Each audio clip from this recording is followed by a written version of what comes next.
Le match de la survie pour le PSG, un grand pas vers la qualification pour les Brestois en Ligue des Champions et tous les résultats de ce mardi soir, les dernières actus basket et notamment la NBA à Paris, les actus sportives en bref et bien plus encore. Salut, c'est Hugo, j'espère que vous allez bien. Nous sommes le mercredi 11 décembre 2024 et on discute comme d'habitude des actus sportives du jour sur le combo sportif. C'est parti, générique, accrochez-vous.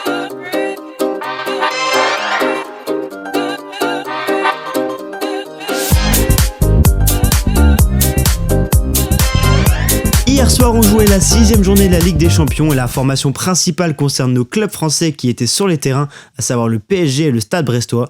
Deux défis pour les deux clubs mais avec des objectifs bien différents. Paris devait impérativement l'emporter sous peine d'être éliminé de la Coupe d'Europe, ce qui aurait été une énorme désillusion pour tout un club, surtout que cela n'est jamais arrivé depuis l'arrivée des Qataris à la tête de la capitale. Rassurez-vous, le PSG l'a emporté et ne dit pas adieu à ses chances de qualification pour la suite de la compétition grâce notamment à un beau succès 3-0 sur la pelouse de Salzbourg qui décidément réussit bien le club français. Et oui, Brest l'avait déjà emporté là-bas cette saison. Les Parisiens remontent à la 24e place du classement, ce qui est la dernière place qualificative pour les barrages avant les rencontres de ce mercredi soir. Rien n'est fait donc pour Paris qui va devoir cravacher lors des 2 dernières journées. De son côté, Brest, mal en point en championnat, se prête à merveille au jeu de la Ligue des Champions pour une première participation. Lors de la dernière journée, les Brestois s'étaient lourdement inclinés 3-0 à Barcelone. Ils devaient donc l'emporter pour rester bien confortablement installés dans les places qualificatives directes, et c'est chose faite avec une victoire 1-0 au forceps face au PSV Eindhoven et d'une grande prestation notamment de leur gardien Bizot. Le Stade Brestois est donc provisoirement 5e de la Ligue des Champions, c'est assez dingue, il reste 2 journées pour que les Bretons se qualifient directement pour la suite de la compétition, en restant intégrés au top 8. Les principaux résultats de la soirée pour finir, Liverpool l'emporte de nouveau sur le terrain de Gérone 1-0, le Bayern s'annule face au Shakhtar Donetsk, victoire 5-1 des Bavarois, Aston Villa réalise une superbe opération en s'imposant 3-2 sur la pelouse de Leipzig en Allemagne, succès 1-0 de Leverkusen face à l'Inter Milan et enfin le Real l'emporte difficilement sur le terrain de l'Atalanta Bergame avec un but pour Mbappé mais surtout une sortie sur blessure.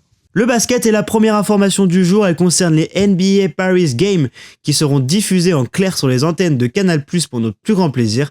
Pour rappel, les Spurs d'un certain Victor Wembanyama seront en visite dans la capitale pour y affronter les Pacers d'Indiana dans une double confrontation prévue les 23 et 25 janvier 2025 à l'Accor Arena de Bercy.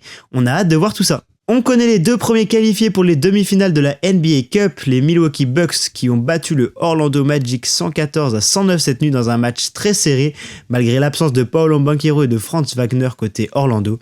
Les coéquipiers de Giannis Antetokounmpo ont pu compter sur un Damian Lillard bien clutch pour l'emporter.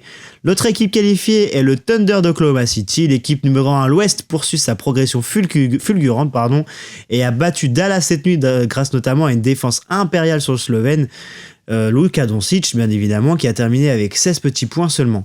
39 points en revanche pour la star canadienne Shai Gilgeous-Alexander, décidément ce soir c'est compliqué, qui n'en finit plus d'épater la ligue par son talent, une prestation de MVP.